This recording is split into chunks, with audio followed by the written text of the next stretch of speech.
since 2024.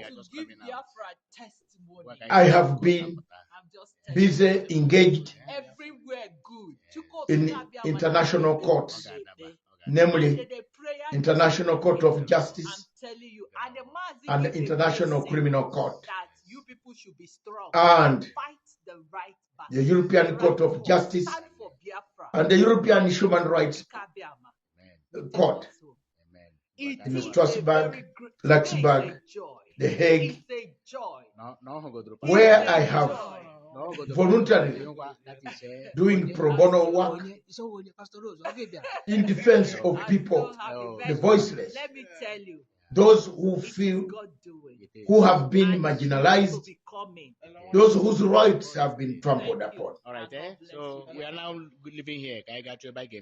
There are two countries in Europe that... All right, Biafra, please conclude. There is a good news. Yes, good news indeed. Yes, you know, say when this thing they happen, there are people who are working on the ground concern this Mazi Simon Ekpa release. My people, as I talk to you, God have done the wonderful. Yes, his bed condition have been finalized. Yes, as I talk to you, there is one man where they call Dr. Matayanga. Now the only man where they present Simon Ekpa in International Criminal Court. As I talk to you, he come clear the air, tell the Biafra, say make we rejoice, make we go celebrate, say God have done it. Yes, is this not wonderful? My people, never go anywhere. Kusi combo, sit well, make I hear you. You see the one thing where tell the Biafra say all these things where they walk up and down, all these things where European they do African, say it have finally come to an end. Yes, as I talk to you, my people, go and rejoice. Sit well, look for something special, sit well, make all of us watch this video, because this video is going to reset your brain, it's going to reset your memory for good. Oh yeah, let's go there and watch it. Don't go anywhere, because it's a very good news. Yes, as I watch it, don't forget to touch your hand for subscribe button. Always like, share it, let our enemies see it, because our God is at work. Hallelujah. Let's go there. I want to target Finland and Norway. These two countries preach water and preach wine and drink water. Back in their countries, they have arrested African activists. They have arrested people who are simply saying, we have run away because of problems that you people are not telling the world. The European Court of Justice of Human Rights and the European Court of Justice have articles that govern European Union countries or European countries that are on planet Earth. If you see a conflict on the African continent, in any of the states, you go back and several articles and the European Union, European courts, and report a conflict.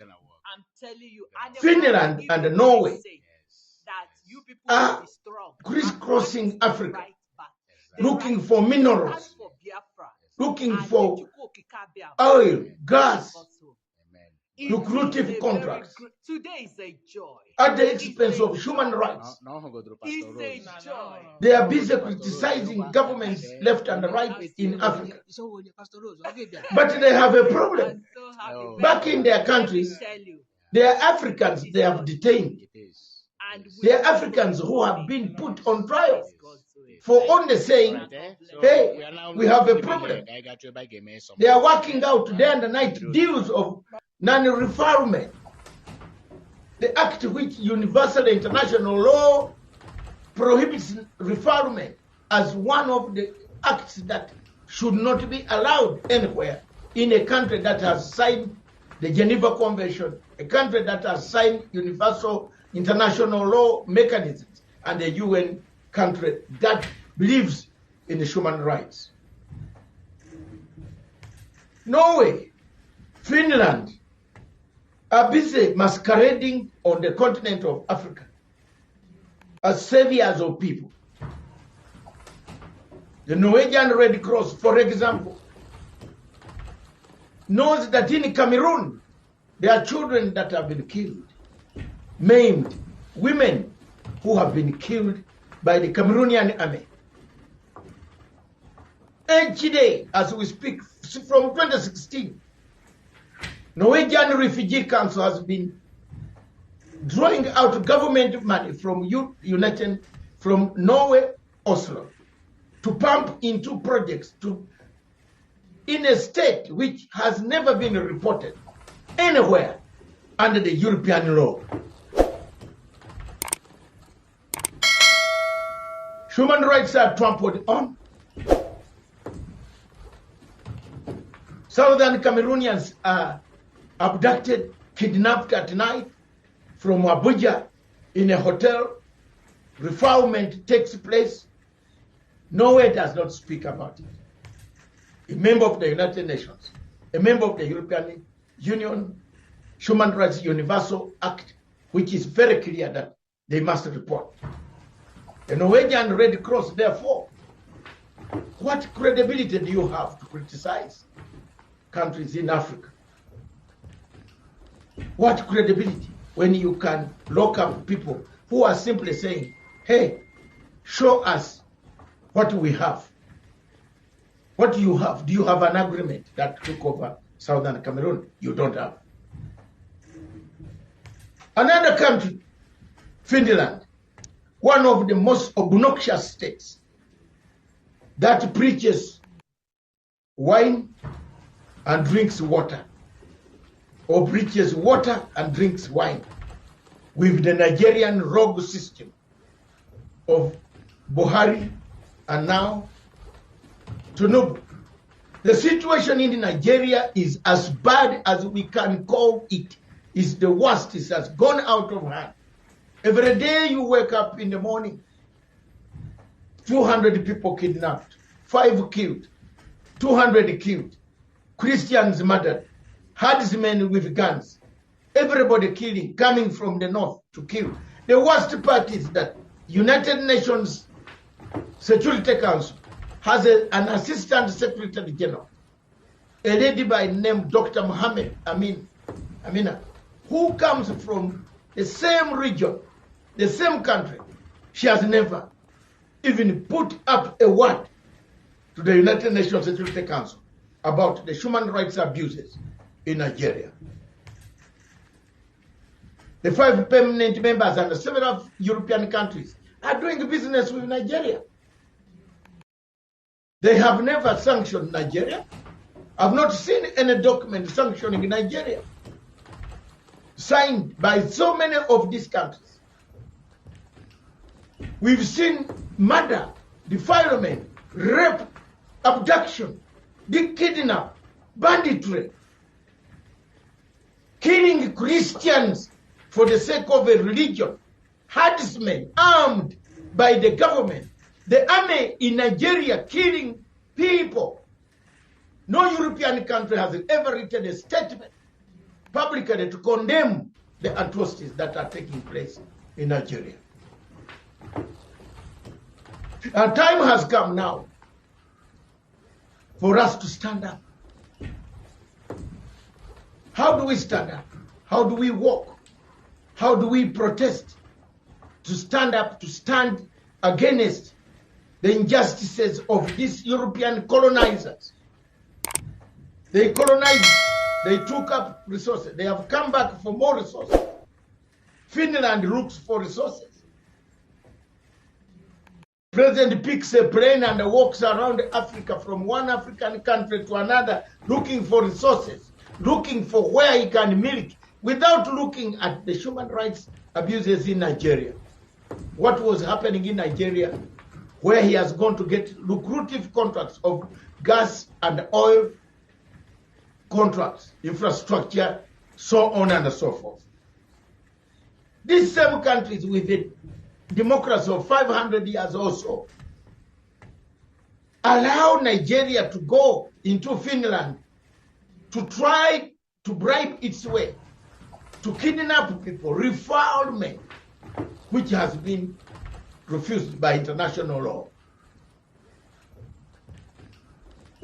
Therefore, the question comes, why should we, after 67 years of independence, allow ourselves to be policed as Africans? Why are we being policed? What went wrong? We got independence, but we are being policed. We created the African Union, Organization of African Unity. In 1963, most of us were grown up like me.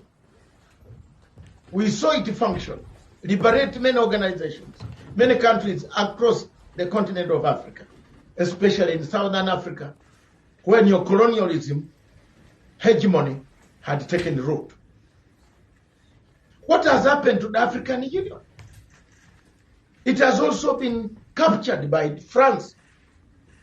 The French have captured African Union.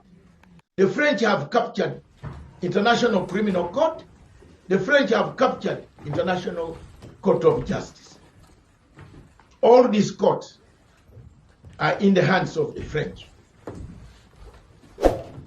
The French were Strasbourg, where human rights are, where you should go and place your documents, which I've done in the last 9 years. 9 months I've been in and out. First, I filed the application of Libya, of Sarkozy versus myself. On the question of Libya, why Sarkozy should not apply to the European Court of Human Rights. Why Sarkozy should serve his sentence of 3 years, 2 suspended, 1 custodial. I put it to the court. I put documents against Finland. Why then can't we look at this and condemn these actions accordingly to the situation that we see happening in Nigeria and Norway, in Nigeria and Southern Cameroon. It is therefore my presentation today, that these 2 countries should not preach anything to anyone in Africa. These countries should shut up and go back, especially Finland and Norway, and look at their policies, whether their policies have worked in countries like Nigeria and Southern and Cameroon. You have left Paul Biya, 92 years old, killing people.